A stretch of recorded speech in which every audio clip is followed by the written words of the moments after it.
A paz do Senhor, meus irmãos, é uma bênção podermos novamente estarmos juntos, né? Hoje, quarta-feira, dia 25 de novembro de 2020. Eu quero aproveitar aqui esta oportunidade e ler um texto bíblico com os irmãos que está no Salmo de número 119. Salmo de número 119, o texto diz assim, o versículo 105 e os seguintes: Lâmpada para os meus pés é tua palavra e luz para o meu caminho. Jurei e cumprirei que hei de guardar os teus justos juízos. Esta é a porção bíblica que nós queremos compartilhar com os irmãos neste início de transmissão, nesta quarta-feira. Desejar desde já que Deus abençoe a vida de cada um dos irmãos, a família, né, de cada um dos nossos amados irmãos, que conosco estarão durante esta live abençoada no dia de hoje. Também dizer para os irmãos que sempre é para nós motivo de satisfação poder estar atendendo, não é, aos questionamentos. Nós temos observado, recebido, não é, através da Gabriela e do Bruno, as perguntas que os irmãos deixam nos comentários aqui na live, e aí nós colocamos na lista por ordem conforme elas vão chegando. Então, caso os irmãos tenham alguma dúvida e desejem enviar a pergunta, pode ser feito através dos comentários aqui na própria live, como também pode ser feito através dos comentários no nosso canal no YouTube, uma vez que todas as nossas lives nós estamos disponibilizando também no canal no YouTube, que é o canal CETADB. Se você ainda não está inscrito neste nosso canal, você pode também, ao final da live, se inscrever e assim também ativar as notificações para que você seja sempre avisado, não é, das publicações que são feitas ali em nosso canal no YouTube. CETADB é o nosso canal, tanto no YouTube como aqui, não é?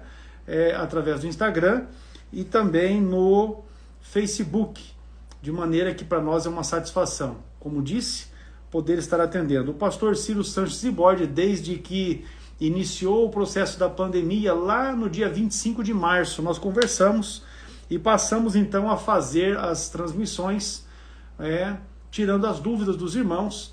Fizemos uma série de lives a respeito de perguntas escatológicas e depois passamos a fazer as transmissões dentro deste tema, os jovens pentecostais. Se bem que uma boa parte dos nossos irmãos que estão conosco já tem uma maturidade maior, já tem uma vivência ainda maior, mas nada impede, não é, que estejamos juntos para aqui estarmos apresentando esses temas que são abençoados e que também traz aí condição de crescimento para os nossos, não é?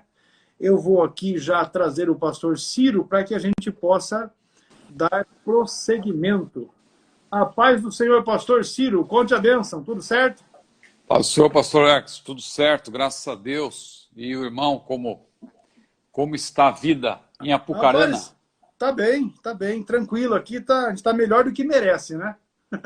Amém, glória a Deus. Aqui nós também estamos seguindo melhor do que merecemos, com certeza, mas Deus tem nos abençoado, né? Aqui na cidade, as questões ligadas ao vírus têm dado uma apertadinha por esses dias, tem aumentado significativamente o número de pessoas infectadas e hospitalizadas. Por aqui também. Mas a gente tem observado esse movimento, não é só aqui na nossa região, né? Em todo mundo, na verdade. É geral, em todo mundo está acontecendo. A verdade é que o povo deu uma não vigiou tanto quanto deveria, né? E achou que já havia superado o momento, mas o pessoal ainda não é o caso. O pessoal fala que é uma segunda onda, mas o problema é que a primeira onda não acabou ainda, né? Então, eu também estou nessa ideia. E aí a turma não vigiou, não tem vigiado. A gente tem observado aí os finais de semana, como a coisa tem acontecido, e as pessoas estão agindo como se não tivesse pandemia no mundo. Mas a gente vai vigiando por aqui, né? Por aqui a gente vai vigiando, e naquilo que está na nossa possibilidade, na nossa condição, a gente vigia. Tem que continuar com os cuidados, né? Não tenha dúvida. A gente Claro, a gente não pode ficar preso dentro de casa o tempo todo, mas tem coisas que realmente, nesse momento, não dá para fazer. A gente tem que ter paciência, né? Esperar o momento certo. Mas a vida continua, né? Estamos trabalhando para a glória do Senhor e o ser humano, ele se reinventa, né? Não tenha dúvida. E a gente está aí para isso. A gente tem que se virar. Com a graça de Deus é melhor ainda, né? A gente consegue. Eu acho que eu nunca gravei tantos vídeos como eu estou gravando agora, tal. Aham. Então isso é importante, né? A gente. Então, oportunidades também. Pois é. Pois seguimos lá, meu pastor. Nós temos aqui uma lista considerável. Eu, inclusive, não coloquei todas aqui, porque não seria o caso, nós não conseguiríamos esgotar.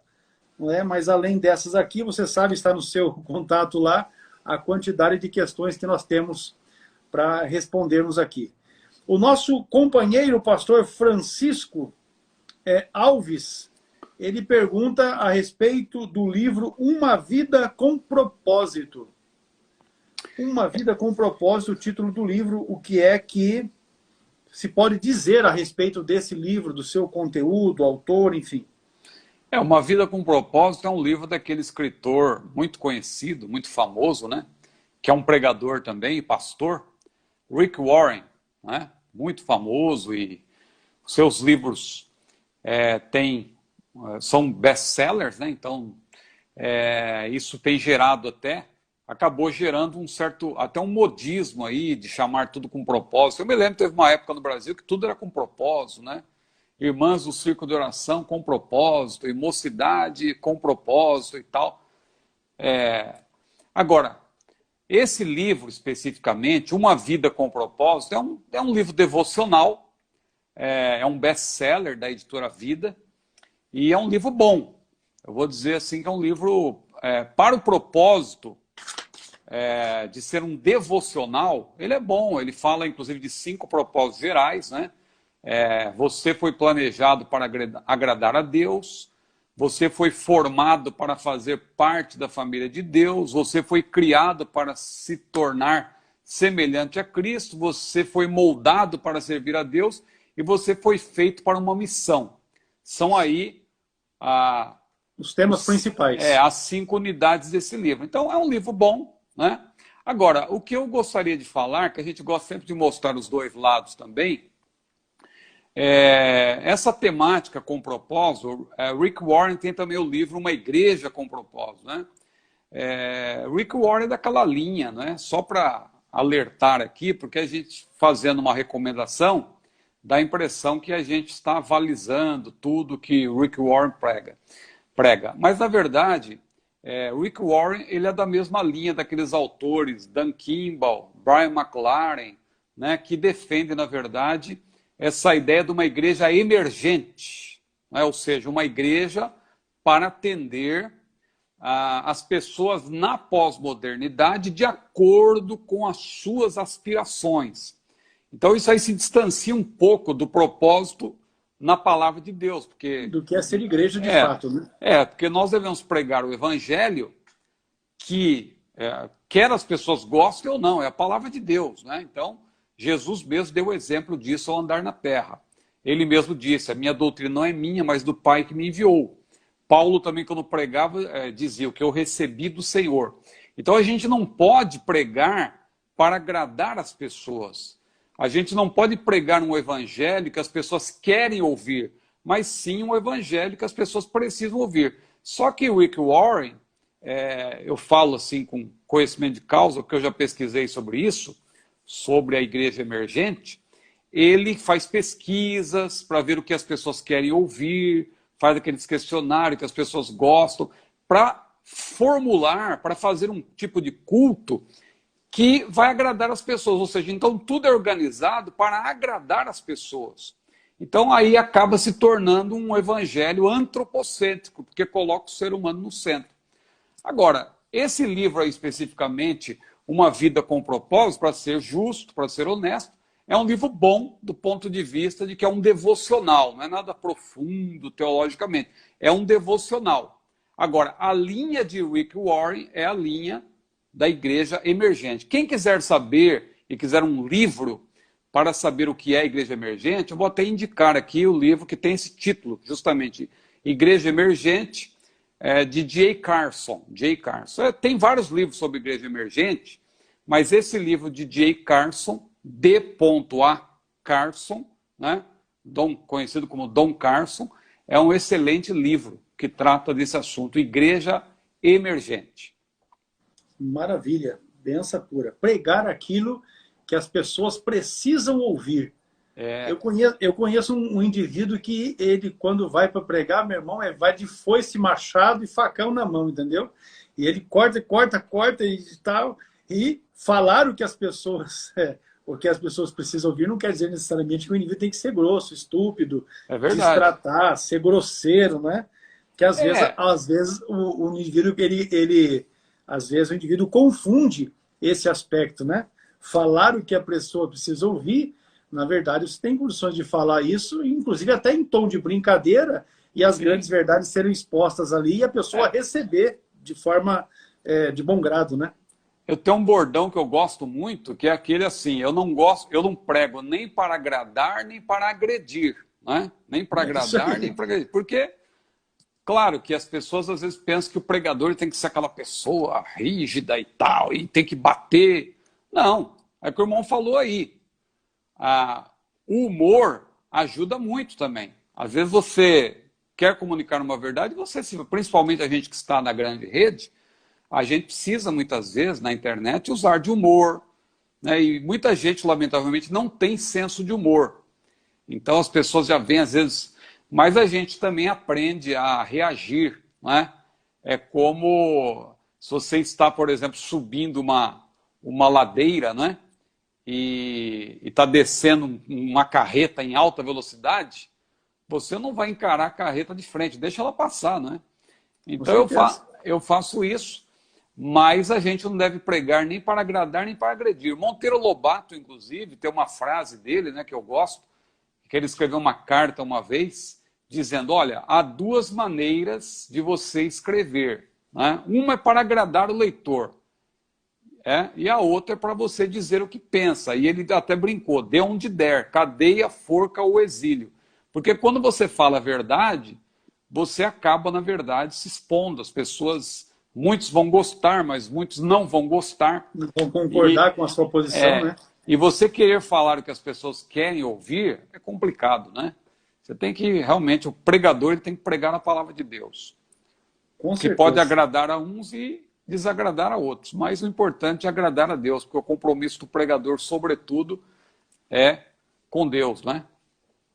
Desta forma, meu pastor, na live, não na passada, mas na anterior, estávamos falando a respeito das Bíblias comentadas, a respeito dos comentários bíblicos, de teologia sistemática, enfim, e entrou a pergunta aqui do Kleber, que eu acho que é o Kleber Lima, a respeito de Wayne Grudem, se nós indicamos ou se fazemos ressalvas a respeito dos comentários. Nós tivemos uma live aqui em que perguntaram sobre esse teólogo, Wayne Grudem. A gente fez uma abordagem um pouco mais longa, né, para explicar os pormenores. Aí o irmão pergunta se a gente faz ressalvas. A gente tem que fazer ressalvas por quê? Porque esta é uma live para jovens pentecostais, prioritariamente. Então, a nossa defesa aqui é da nossa linha pentecostal, assembleiana. E o Wayne Grudem, apesar de ser um excelente teólogo, veja, aí eu vou fazer as ressalvas. Quem estuda teologia tem que estar aberto a todos os tipos de linhas teológicas para aprender. Você confronta, você aprende também confrontando uma linha com a outra. O calvinismo com o arminianismo, aí na área escatológica você confronta o amilenarismo com o pós-milenarismo, com o pré-milenarismo e o pré-tribulacionismo com o pós... Então veja, você vai confrontando e a Bíblia que tem que dar a resposta. Então, para quem é estudioso de teologia, o Wayne Grudem é um bom teólogo, mas aí a ressalva, porque é uma live para jovens pentecostais. O Wayne Grudem é um teólogo de linha calvinista, né? É um grande erudito, é bom que se diga, Hoje ele está aí com 72 anos, porque ele nasceu em 1948, né? O camarada é graduado em Harvard, mestre em divindade pelo Westminster Theological Seminary, doutor pela Universidade de Cambridge, olha, currículo do camarada, professor da Trinity Evangelical Divinity School durante 20 anos e leciona na Phoenix Seminary. Ou seja, o camarada tem um currículo invejável. Eu vou dizer que um camarada desse não tem nada para nos comunicar? Claro que tem, mas ele é calvinista, a linha dele é calvinista. Então, veja bem, você tem que estudar sabendo disso, porque é muito importante também você ter pressupostos, né? Você ter pressupostos quando você estuda. E nós, como pentecostais, temos nossos pressupostos. Claro, alguns pressupostos são comuns aos arminianos e aos calvinistas, aos pentecostais e aos antipentecostais, aos cessacionistas, né? Mais precisamente, nem todo cessacionista é antipentecostal, mas continuacionistas e cessacionistas, é isso que eu queria dizer. Então, quais são os pressupostos comuns? A gente crê que a Bíblia é a palavra de Deus, nós cremos que a Bíblia interpreta a própria Bíblia, nós cremos que Deus inspirou a sua palavra e ele preserva a sua palavra, são pressupostos gerais.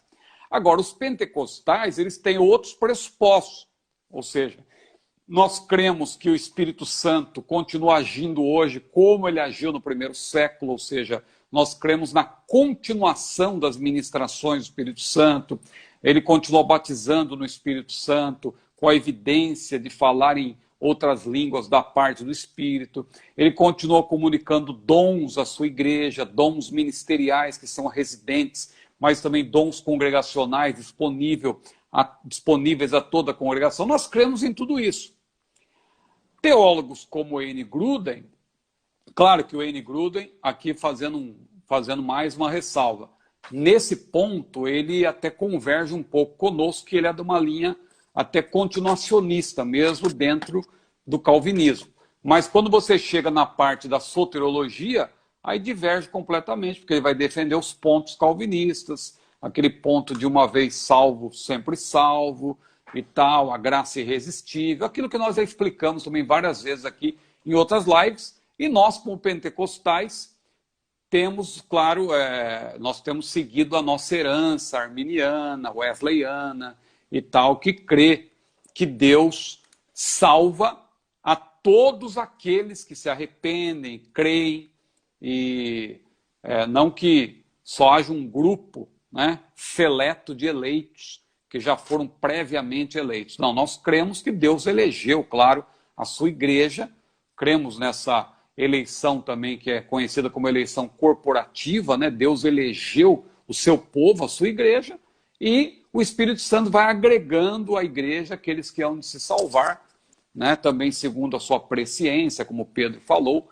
mas só as ressalvas, então, aí que o irmão falou das ressalvas, então, vou até tomar cuidado aqui para as ressalvas não ficarem muito longas, mas a ressalva principal é essa, que o Wayne Grudem, apesar de ser um grande erudito, ele é de linha reformada, que significa calvinista. Não que nós não tenhamos uma herança também, não que nós não respeitemos a reforma, é que convencionou-se aí chamar os calvinistas de reformados. Então a gente não usa esse termo, mas nós também prezamos a reforma.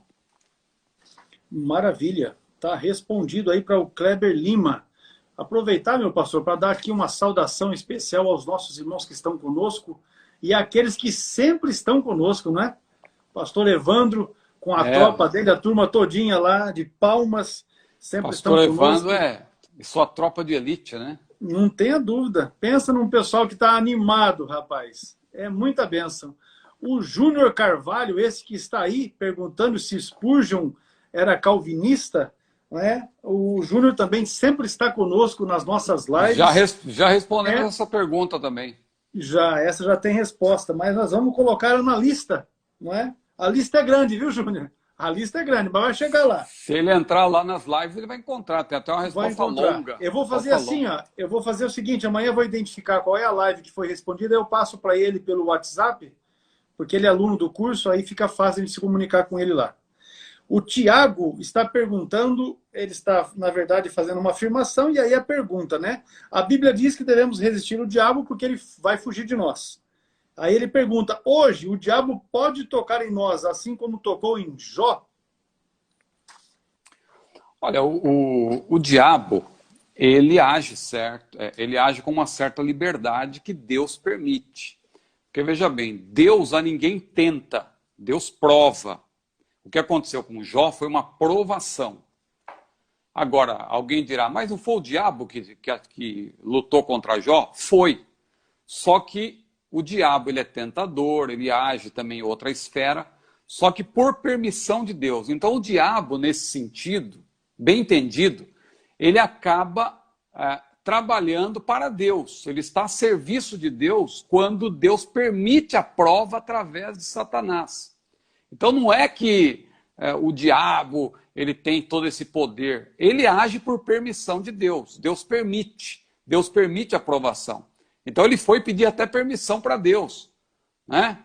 E aí Deus falou, tá bom, vai lá, toca nele, que você vai ver que ele é meu servo e tal. E Deus até se antecipou para dizer, viste meu servo Jó, homem sincero, reto, temente a Deus e desviando-se do mal. O próprio Deus se adiantou para dar um testemunho a respeito de Jó.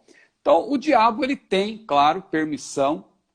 Ainda hoje a Bíblia mostra isso no Novo Testamento, o diabo se levantou contra Paulo, né, através dos seus agentes, não o diabo diretamente, porque o diabo não é onipresente, onipotente, onisciente, mas ele tem, claro, os seus emissários.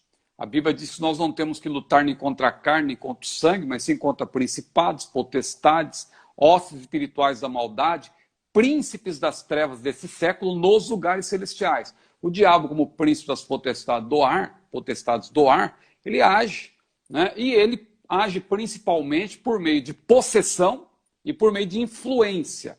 Claro que o crente, temente a Deus, que está na presença de Deus, não é possuído por Satanás ou pelos demônios.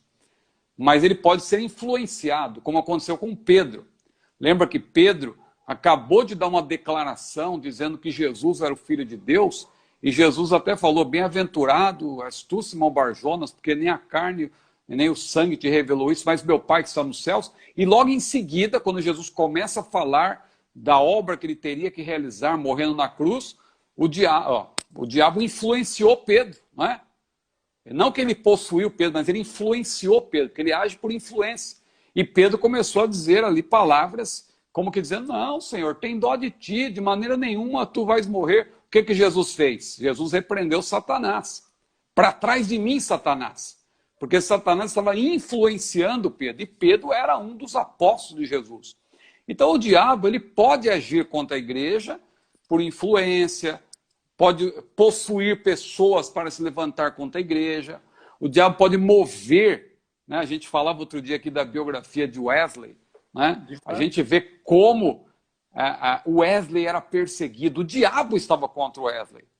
Mas tudo isso era permissão de Deus, porque Paulo mesmo disse, né, que ele pediu para Deus livrá-lo daquele espinho na carne, aquela luta, e ele falou que era um mensageiro de Satanás. E o que Deus falou para ele? Paulo, a minha graça te basta, porque o meu poder se aperfeiçoa na fraqueza. Ou seja, Deus permite que o diabo nos prove, nos tente mais precisamente, porque a tentação do diabo pode ser contida na provação de Deus, ou seja, ao permitir, né, Deus prova, Deus não tenta, mas ao permitir a tentação, Deus está permitindo essa tentação também para a provação do crente. Então o diabo se levanta, mas tem uma coisa, o poder do mal tem limite. Lembra quando Moisés e Arão, eles ali compareceram diante de Faraó, e todo sinal que Moisés fazia, vinha lá os magos de Faraó e também falaram, isso aí a gente faz também. Moisés jogou a vara se transformou em cobra, aí vieram os magos de Faraó, isso aí a gente também faz. Só que chegou uma hora que eles não puderam fazer mais. Aí eles disseram, olha, majestade, agora não dá mais, isso é o dedo de Deus. Porque Deus impõe limite à ação do mal, né? O diabo ele age até certo ponto. E ele não pode também impedir a marcha da igreja. Foi por isso que Jesus falou lá em Mateus capítulo 16, versículo 18. Edificarei a minha igreja e as portas do inferno não prevalecerão contra ela. O diabo pode se levantar, ele pode até permitir, Deus pode permitir, perdão, que o diabo até fira pessoas. Tem servos de Deus que estão morrendo, que estão sofrendo, né? Perseguição terrível em países aí onde o evangelho não é permitido, a pregação não é permitida, muitos estão morrendo, só que a obra de Deus continua avançando. Onde a igreja é mais perseguida é onde também há mais crescimento, a palavra de Deus é disseminada, onde superabundou o pecado, disse Paulo, onde abundou o pecado, perdão, superabundou a graça. Então a igreja do Senhor vai avançando, o diabo ele age, claro, com limitação, porque Deus permite, mas vai chegar uma hora que ele não vai poder fazer mais nada, porque ele será definitivamente derrotado, né? Ele já está, claro, derrotado por antecipação, mas vai chegar um momento que está lá em Romanos 16, que Paulo, inspirado por Deus, disse, em breve, né? Deus esmagará Satanás debaixo dos vossos pés, esmagará, está no futuro, ainda não aconteceu, hoje ele ainda age, mas em breve Deus vai esmagar debaixo dos nossos pés, então nós vamos triunfar definitivamente sobre o diabo e estaremos para sempre com o Senhor. Amém, glória a Deus. Esse negócio é um caso de se falar, né? Porque tem gente repreendendo o demônio hoje e pisando na cabeça do diabo. O camarada repreende o demônio, mas pisa na cabeça do diabo. Faz uma confusão sem tamanho, né? Tem pessoal que prega, na verdade, ou canta para o diabo, né? Eles vão cantar, eu vou cantar para o diabo ouvir. Eu pensava que a pessoa cantava para louvar a Deus, né? Ou senão, eu vou pregar agora para o inferno escutar. Outro dia eu ouvi até um pregador dizendo, olha, o diabo, a minha missão é chutar a cara do diabo por onde eu passo. Se quiser ver o diabo, olhe para a sola do meu sapato.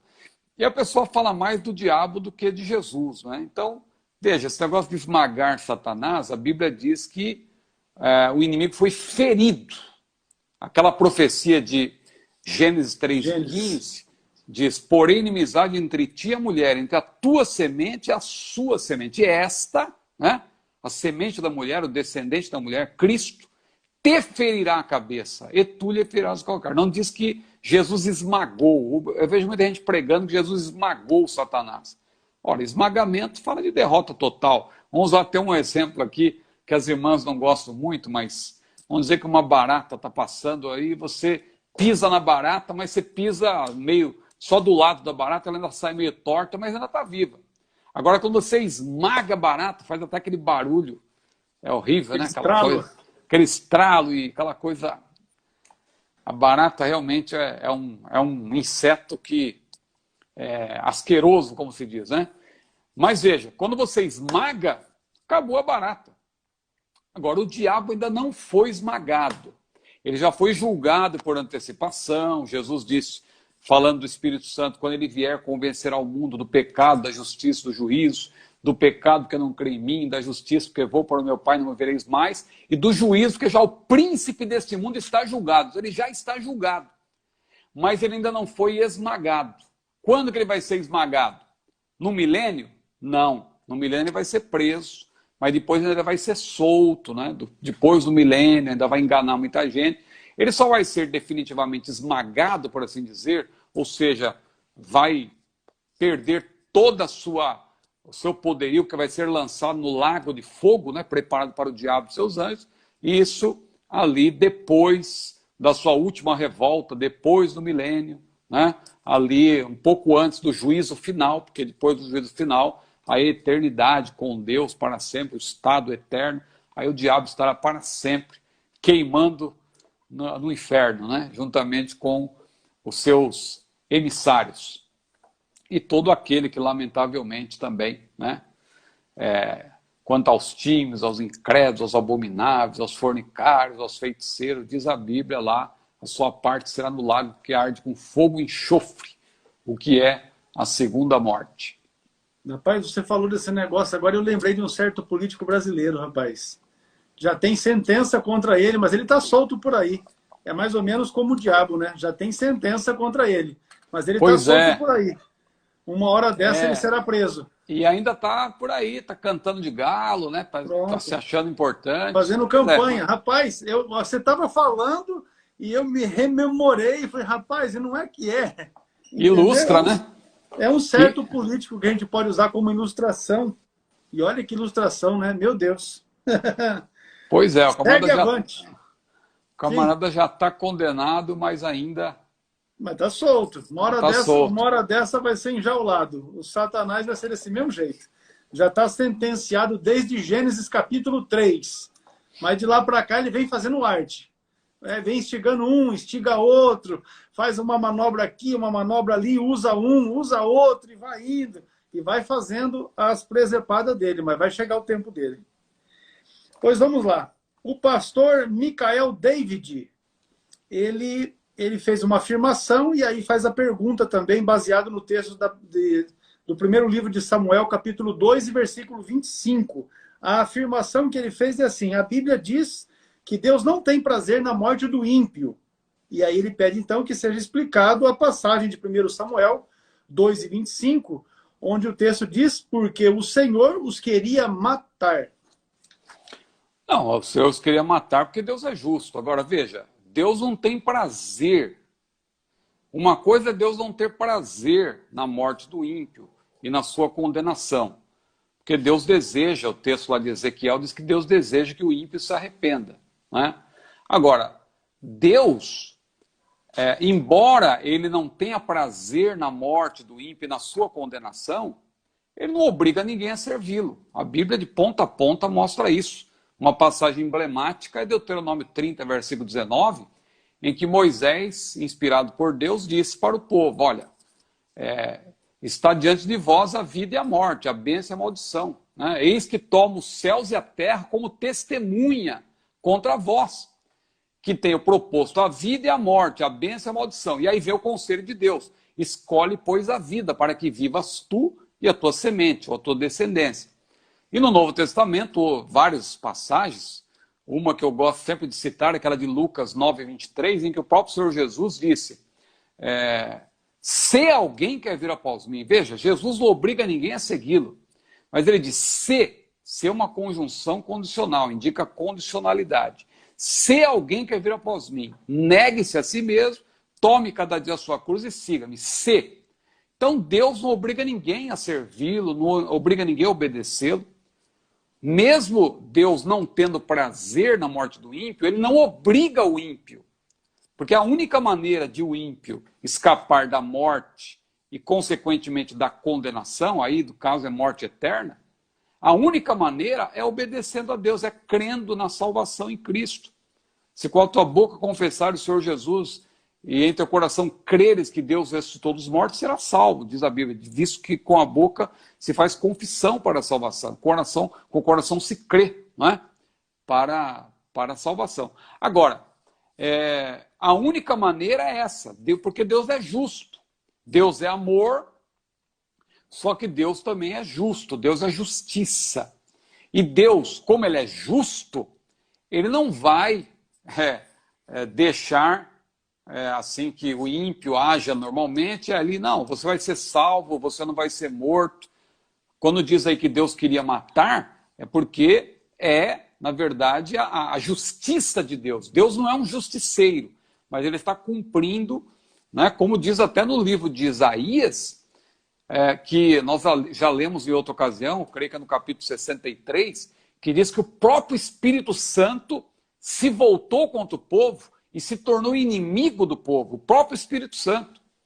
Veja, ter o diabo como inimigo é terrível. Agora imagina ter o Espírito Santo, porque se você tem o inimigo, o diabo como inimigo, você recorre a Deus. Agora, quando o próprio Deus, o próprio Espírito de Deus se volta contra você, a quem você vai recorrer?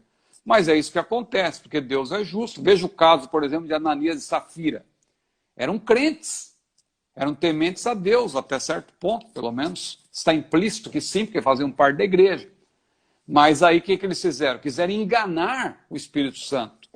E Pedro disse, não, Ananias, porque Satanás encheu teu coração para mentires ao Espírito Santo? Não mentiste aos homens, mas a Deus, ou seja, ele mentiu ao Espírito Santo. E acabou caindo ali morto, porque Deus é justo. Mas Deus, veja, uma coisa não anula a outra. Então o irmão Micael pergunta, a Bíblia diz que Deus não tem prazer. Ele não tem mesmo. Ele não faz por prazer, ele faz por justiça. Ele não pune por prazer, ele pune por justiça. Então, quando a Bíblia diz que Deus não tem prazer na morte do ímpio, é porque ele quer que o ímpio se arrependa, ele quer que o ímpio creia na sua palavra, ele quer que o ímpio seja salvo. Diz a Bíblia lá em 1 Timóteo 2:4 que Deus quer que todos se salvem e venham ao conhecimento da verdade. Ele quer. Ele não tem prazer que as pessoas morram e sejam condenadas. Mas Deus estabeleceu um plano para que por meio de Jesus as pessoas obtenham a salvação. Deus amou o mundo de tal maneira que deu seu Filho unigênito, para que todo aquele que nele crê não pereça, mas tenha a vida eterna. Veja, Deus amou. Só que mesmo amando o mundo, Deus não salvou o mundo automaticamente. Existe a condição para ser salvo, para que todo aquele que nele crê não pereça, mas tenha a vida eterna. Maravilha. No texto que o pastor se refere, que é o de Samuel 2:25, ali Eli, não é, estava repreendendo Ofni e Finéias, seus filhos, porque na verdade eram os sacerdotes que estavam fazendo o que era mal diante do Senhor. E aí Eli coloca para ele justamente isso. Pecando o homem contra o homem, os juízes julgarão. Pecando, porém, o homem contra o Senhor, quem rogará por ele? E aí é que está o texto. Mas não ouviram a voz de seu pai, porque o Senhor os queria matar. Então, na verdade, a longanimidade de Deus até aqui estava em ação. A longanimidade de Deus. Deus estava dando tempo para que os moços se arrependessem da barbaridade que eles faziam com as ofertas que o povo trazia ali diante do altar.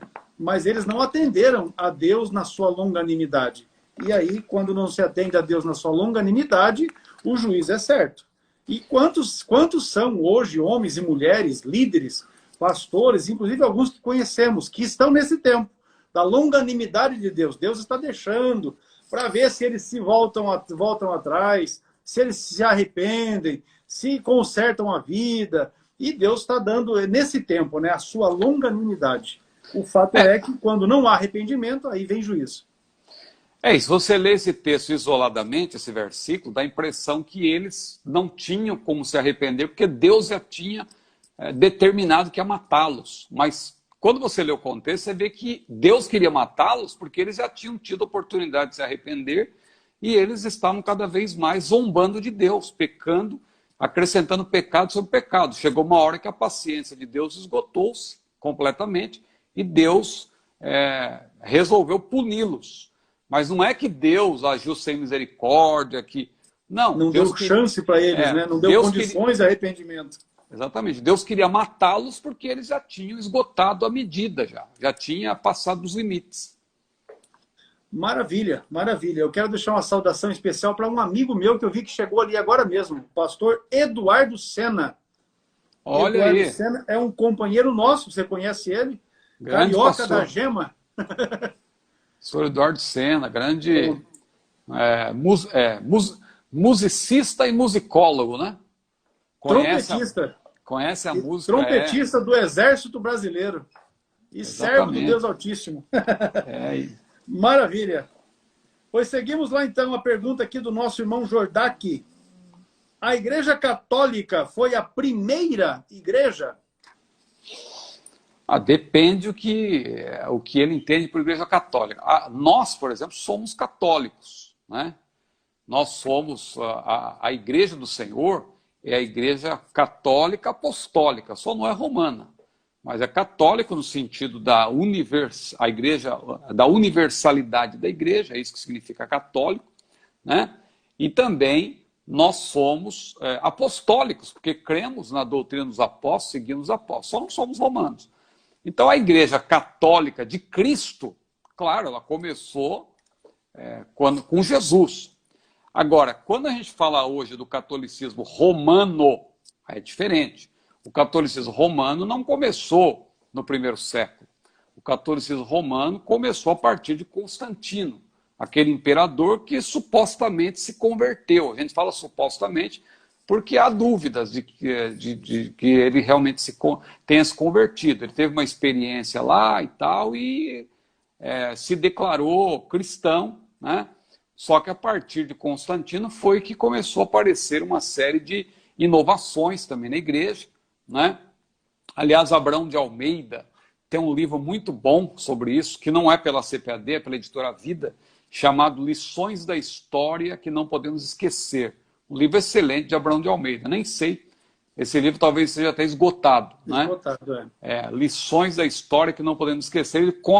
Ele conta detalhadamente a história do cristianismo desde o primeiro século, quando começou a haver o desvirtuamento a partir do século IV e as novidades que foram aparecendo. Né? Claro que muita gente hoje em dia não gosta desse tipo de divisão.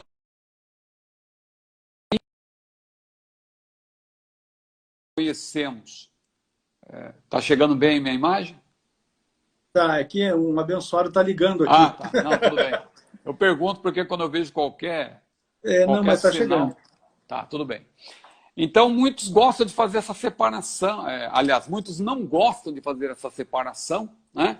Porque muitas vezes querem atribuir os grandes pecados, lamentavelmente, do romanismo ao cristianismo. Né? A Inquisição, por exemplo, não, isso aí foi o cristianismo.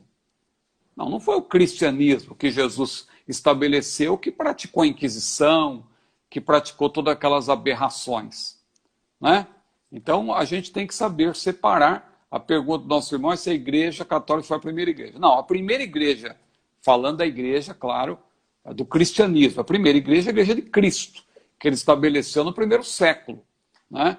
Que continuou ali ainda com um certo fervor, ainda do primeiro século, mas já no fim do primeiro século já nós vemos ali que tinha a igreja de Laodiceia e tal, né? E já havia o esfriamento do amor em Éfeso. Então ali você já percebe que a igreja não estava naquele fervor. E quando entra o segundo século, terceiro século, claro, tivemos ali os pais da igreja, tinha os apologistas também, que eram defensores da palavra, do evangelho e tal. Mas quando entramos na Idade Média, lamentavelmente, não é por acaso que essa Idade Média é chamada, claro que há controvérsias também, muitos discordam, mas é chamada também da Idade das Trevas, né? 1000 anos, porque o romanismo acabou tomando conta de tudo, mas claro, os servos de Deus verdadeiros, eles sempre existiram. Nesses 1000 anos, continuou existindo a igreja de Cristo. Só que o romanismo cooptou tudo, né? E graças a Deus que no século XVI houve a reforma protestante, Lutero, Calvino, Zwinglio, né? Tyndale, tantos outros, né, homens de Deus que foram usados ali para fazer com que a palavra de Deus estivesse na mão do povo, porque até então, imagina se não tivesse tido reforma, até hoje talvez nós estivéssemos aí tendo a tradição romanista, a tradição papal como autoridade suprema, né? A autoridade papal. E nós sabemos que a autoridade suprema é a própria palavra de Deus. A Bíblia é a nossa fonte primária, a nossa fonte precípua de autoridade. Então a primeira igreja foi a igreja de Cristo realmente, e não a igreja católica apostólica romana. Eu me lembrei até aqui agora de um irmão que, numa certa ocasião, disse que foi evangelizar, né? Lá um pessoal, numa determinada cidade, não me pergunte onde, e aí é um irmão muito simples, e quando ele foi entregar um folheto, o camarada reagiu, falou, não quero esse folheto não, porque eu sou católico apostólico romano, né? Católico apostólico, e aquele irmão muito simples, falou assim, você é católico apostólico romano, eu vou te falar por que você é católico apostólico romano. Você é católico porque você fica catando as coisas dos outros, você é apostólico porque você fica apostando na loteria, e você é romano porque você fica arrumando confusão com os outros. Veja, o irmão na sua simplicidade, mas perdeu a linha, né? Porque a gente tem que saber responder também com mansidão a todos aqueles que pedem a razão da esperança que há em nós. Mas é isso, pastor Eros, vamos adiante, não é? Vamos lá, nós temos aqui agora uma série de perguntas escatológicas. haverá salvação para os que ficarem, vamos colocar assim, após o arrebatamento, né? A pergunta feita pelo nosso irmão Rogério Rocha. Haverá salvação para aqueles que vão ficar após o arrebatamento da igreja? Haverá possibilidade de salvação, né? Porque após o arrebatamento nós vamos ter o período tribulacional, que vai ser um período de 7 anos, e nós vamos ter na terra quem? Vamos ter na terra os que ficaram, os desviados, os crentes de vida que só eram nominais, mas não tinham uma conversão autêntica. Nós vamos ter na terra pessoas que nasceram, né? Que nascerão no período, que a vida continua normalmente, né? Vai continuar. Claro, o anticristo vai tomar conta do mundo, Deus vai permitir que ele tenha um domínio aí relativo sobre o mundo, ele vai ser um líder mundial, mas oportunidade de salvação haverá. Inclusive a Bíblia menciona os mártires da grande tribulação. Nós que somos pré-tribulacionistas, e claro, a Assembleia de Deus, ela é pré-tribulacionista de maneira oficial, isso está na nossa declaração de fé, não é a minha opinião, né? Porque alguém pode pensar, eu sou assembleiano e minha opinião é outra. Não, se você é assembleiano, ou sou assembleiano que se preza, subscreve aí a nossa declaração de fé, que o pastor essa aqui ninguém vai ganhar não, viu? Essa é a minha declaração de fé. Essa ninguém vai ganhar. Pois é. Então, a nossa visão pré-tribulacionista, nós cremos dessa maneira, na nossa visão pré-tribulacionista, que a igreja do Senhor será arrebatada, mas haverá oportunidade de salvação. E como que essa salvação vai acontecer, alguém dirá? Porque o Espírito Santo vai sair da terra. Bom, procura-se quem disse isso. Alguém disse que foi o pastor Antônio Gilberto, só que ele não diz exatamente isso. A gente até leu aqui o livro dele, e ele explicou ali que, na verdade, ele vai, na verdade, tirar, né? Na prática, quando o pastor Antônio Gilberto diz que o Espírito Santo vai sair, ele está dizendo, ele explica ali que é a retirada do seu poder de restringir o mal. Porque o anticristo só vai se manifestar quando for tirado aquele que o detém. Aquele que o detém, claro, é o povo de Deus e o Espírito Santo que está com esse povo. Então, quando a igreja for retirada da terra, o Espírito Santo ele vai tirar esse poder limitador do mal, mas não quer dizer que ele vai sair da terra, porque ele é onipresente. O Espírito Santo não tem como sair da terra. Ele é onipresente, ele é Deus. Então, a salvação, alguém dirá, como vai ser a salvação? Vai ser pela graça. Aliás, não existe salvação que não seja pela graça. Mesmo na dispensação da lei, a salvação era pela graça. Muita gente interpreta errado, diz, não, o camarada para ser salvo ele tinha que obedecer à lei. Não, a lei era uma maneira da pessoa se aproximar de Deus, mas a salvação sempre é pela graça, porque está fora da esfera humana a salvação. Ninguém pode salvar-se a si mesmo. Uma pessoa que está afundando na areia movediça, ela não tem como colocar a mão no seu próprio cabelo e tirar e sair da areia movediça. É preciso que alguém estenda a mão para ela e tire ela de lá. É assim que funciona a salvação. A salvação vem de Deus. Mesmo no Antigo Testamento, a salvação era pela graça, como hoje é pela graça também. A graça de Deus sempre existiu. Quando a gente diz que estamos na dispensação da graça, não é que só agora que a graça existe, passou a existir. Deus sempre foi gracioso. E na grande tribulação, no período tribulacional, a salvação também será pela graça. Quem for salvo, será salvo pela graça. Não é pelo seu próprio sangue também, como alguém diz. Não, a pessoa vai ser salva, mas é com o seu próprio sangue. Não, ela pode até vir a morrer, como mártir. De fato, a Bíblia diz que muitos morrerão. Haverá mártires. Mas não é que a pessoa será salva dando a sua vida em troca da salvação. Não. Quem salva é Jesus, é a graça de Jesus, por meio do Espírito Santo. Mas a pessoa vai morrer porque o anticristo, diz a Bíblia, fará guerra aos santos. E os santos ali, em Apocalipse 6, 9 e 10, Apocalipse 7, 14, são os mártires do período tribulacional. Não é a igreja do arrebatamento, que ela já terá sido, claro, arrebatada. Os mártires, eles vão ser salvos também e vão ressuscitar antes do milênio, como está lá em Apocalipse capítulo 20.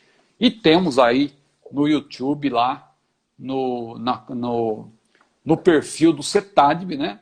youtube.com/CETADB, você entra lá, tem uma playlist escatológica para você ali maratonar. O pessoal gosta de maratonar séries, né? Fica aí perdendo tempo com essas coisas efêmeras que não levam a nada. Vai lá no CETADB Flix, né? CETADB 0800. É, CETADB Flix é 0800. no CETADB Flix você vai ter lá uma série escatológica. Maratone, passe o dia estudando, você vai aprender escatologia. Maravilha. Inclusive, pastor, essa questão que você respondeu aí a respeito da ausência do Espírito Santo na Terra já contemplou também a pergunta feita aqui pelo nosso irmão Gilney Oliveira. Mas antes ainda, o Rogério Rocha, ele pergunta se o terceiro céu é chamado de Eporanos. Bom, no grego, o termo terceiro céu, que aparece lá em 2 aos Coríntios, capítulo 12, é trito-urano, né? Que vem de tritos, que é terceiro, e Uranus, escreve-se ou Uranus, né? Mas se pronuncia Uranus, que é céu. Então, terceiro céu. O Epurânios é uma alusão ao céu dos céus, onde Deus habita. Porque a Bíblia fala de primeiro céu, segundo céu. Onde a Bíblia fala de primeiro céu? Não tem a expressão primeiro céu. Mas a Bíblia fala de terceiro céu. Ora, só pode existir um terceiro céu se tiver um segundo e tiver um primeiro, né? Com certeza. Porque como que existe o terceiro se não tem segundo e primeiro? Então, eu quero crer que nós já estamos no céu, né? Nós estamos no primeiro céu, né? O segundo céu, possivelmente, é onde o diabo estabeleceu o seu trono, porque ele é o príncipe das potestades do ar, então ele está, digamos, desse lugar aí, que é o chamado segundo céu. Não vamos aqui entrar em detalhe, né, mas ele está nessa região celestial aí, possivelmente segundo céu. O terceiro céu já é na outra dimensão, ali na presença de Deus, é onde está o paraíso, só que acima, porque lá em Apocalipse 6, 9, 10, diz que aqueles que estavam no paraíso, por assim dizer, porque eram os mártires, são os mártires da grande tribulação, que vão estar ali aguardando, né, a transformação do seu corpo, a ressurreição, por isso que eles ainda têm lembranças negativas até da terra, mas estão ali conscientes, eles estão debaixo do altar de Deus. Então, a impressão que você tem, claro, é que eles estão numa divisão inferior. Então, o terceiro céu, eu diria que é o limiar antes desse chamado Epurânios, que é o céu dos céus, que Jesus mencionou lá em Mateus 18, 35, né? Assim vos fará também meu Pai Celestial. O termo ali, quando fala de celestial, é o termo Epurânios, que fala onde Deus está, o Pai que está nos céus. Filipenses 2 e 10 também, para que ao nome de Jesus se dobre todo o joelho dos que estão nos céus, na terra e debaixo da terra. Então, é o lugar onde os anjos também têm acesso a Deus e tal, mas é onde Deus está, quando a Bíblia fala do Epurânios. Então, o terceiro céu, eu acredito que é um lugar intermediário, porque ainda não é o céu em toda a sua plenitude. Então, respondendo objetivamente, o terceiro céu não é o Epurânios. O Epurânios é onde Deus habita, de fato, é onde está o trono de Deus. O céu dos céus, por assim dizer, né? Maravilha. Aí, o Júnior está avisando, que pena que está acabando a live, mas vai dar para responder a pergunta dele hoje aqui. Ué. Numa das lives que passou, nós estávamos falando a respeito da alma e do espírito, e aí o pastor mencionou o fato da alma e do espírito serem uma coisa só, porque são indivisíveis. Aí, nesse momento, o irmão Júnior Carvalho, que está ali, ele pergunta assim, quando a Bíblia diz que a palavra faz divisão entre a alma e o espírito? Não, a alma e espírito não são uma coisa só. São duas coisas. Espírito é uma coisa, a alma é outra coisa. Agora, eles constituem, essas duas partes, constituem o homem interior. O homem interior. Paulo falou, ainda que o nosso homem exterior se corrompa, o nosso homem interior se renova de dia em dia. Então, o homem interior, já que o ser humano é tripartido, a Bíblia diz lá em em 1 Tessalonicenses capítulo 5 e 23, né? Todo o vosso espírito e alma e corpo sejam conservados plenamente irrepreensíveis para a vinda de nosso Senhor Jesus Cristo, Senhor e Salvador Jesus Cristo.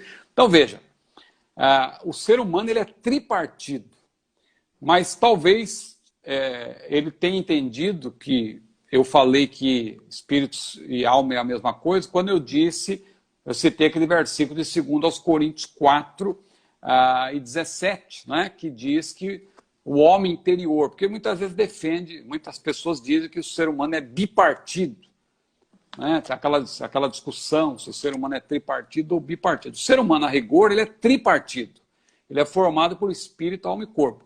Agora, espírito e alma estão intimamente ligados, eles são inseparáveis, estão unidos, constituem o homem interior, mas são inseparáveis. Agora, a Bíblia apresenta definições diferentes para essas duas partes, espírito e alma.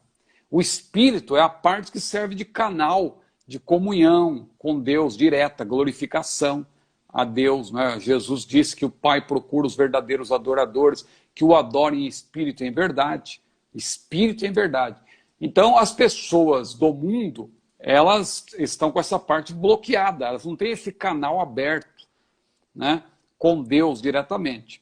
A alma já é a parte que vivifica o corpo, é onde está a nossa personalidade, é onde está a faculdade pela qual pensamos, que é o intelecto, a faculdade pela qual sentimos, a parte sensorial, o sentimento, onde está também a vontade, ou seja, uma faculdade que pensa, o intelecto, uma faculdade que sente, o sentimento, e uma faculdade pela qual agimos, tomamos decisão, que é a vontade, a parte volitiva, intelecto, sentimento e vontade.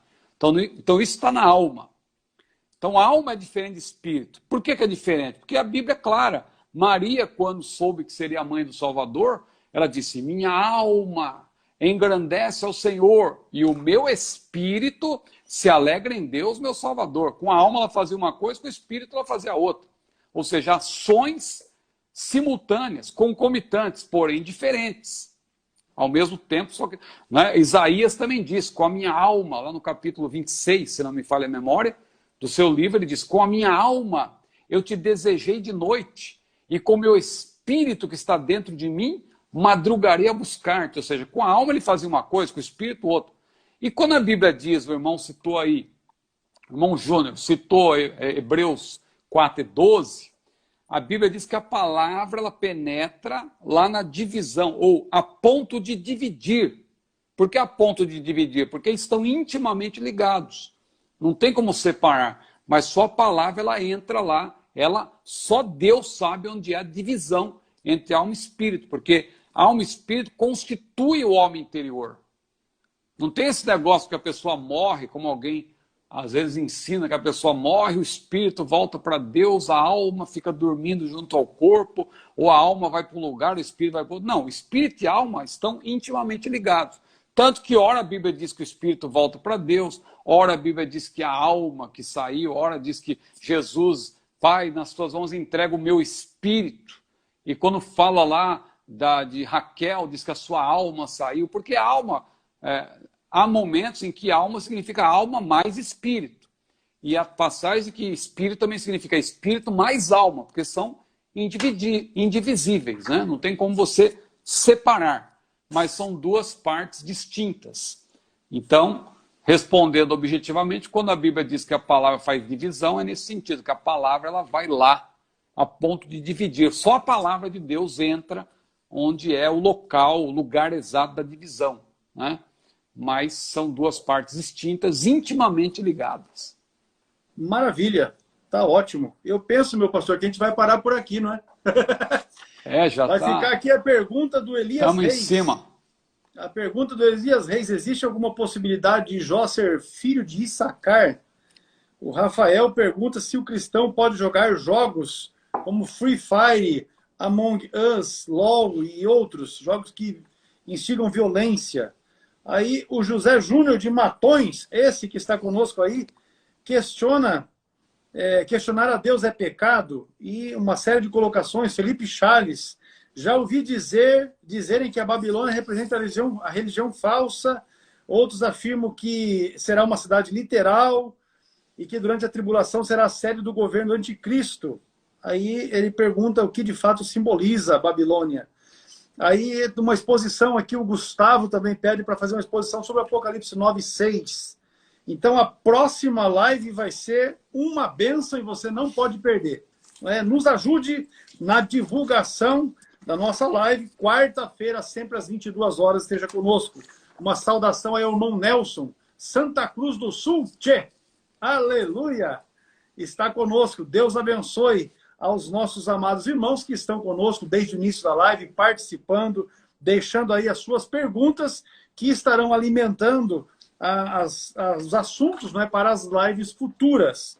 Desejamos que Deus abençoe grandemente a vida de vocês. Pastor Ciro, com as suas considerações finais. Amém. Foi um prazer, mais uma vez, estar aqui e vamos avançando com as nossas lives, né?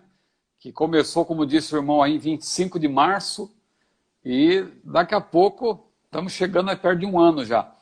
Com certeza. Muita gente já parou com as lives, né? Pois é. E a gente continuou. O pessoal até brincou aí, falou assim, vai ter uma segunda onda de coronavírus, isso significa que as lives vão voltar. Ou seja, eles estão falando que vai voltar. No nosso caso, não precisa voltar porque nunca parou, graças a Deus, né? Estamos navegando na crista da primeira onda. Amém, vamos lá. Estamos na crista da primeira onda. Irmãos, Deus abençoe. Saudação, pastor Ciro. Aí a nossa irmã Luciana, a irmã Júlia. Deus abençoe você, a sua casa. Deus supra as necessidades de uma forma muito especial. Aguardamos, irmãos, então, na próxima quarta-feira, a partir de 22 horas, aqui no nosso Instagram, Cetadib. Você pode se inscrever agora lá no nosso canal no YouTube, Cetadib. Também aproveita e siga o pastor Ciro Zibordi, não é? No seu perfil no Instagram e também no YouTube. São muitos vídeos que ele tem colocado ali, instrutivos, que certamente será um canal de bênção também para a sua vida. Inclusive, tem um vídeo interessante que eu vou sugerir aqui a vocês. O último vídeo agora é sobre o Natal. Bora comemorar o Natal, meu pastor. Em nome de Jesus. Cristo encarnou, o Verbo se fez carne e habitou entre nós e vimos a sua glória, glória como do unigênito do Pai. E esse é o motivo do porquê comemoramos o Natal. Ponto. É um vídeo provocativo, né? Muita gente não tem senso de humor, né? Agora, se alguém quiser me mandar um presente de Natal, eu recebo. Acabou, paz. Nós não vamos brigar por causa disso. Mas vamos celebrar o Natal, com certeza, porque o Senhor é bom. E Amém. O fato dele nascer mostra isso. Agora, o dia 25 é o dia que a gente achou melhor. Vamos colocar assim, achou melhor para estarmos comemorando, já que não temos condições de fixar essa data. Feliz Natal. Tá chegando. Vamos lá. Deus abençoe, meus irmãos, em nome de Jesus. Até quarta-feira, na paz do Senhor. Abraço. Amém.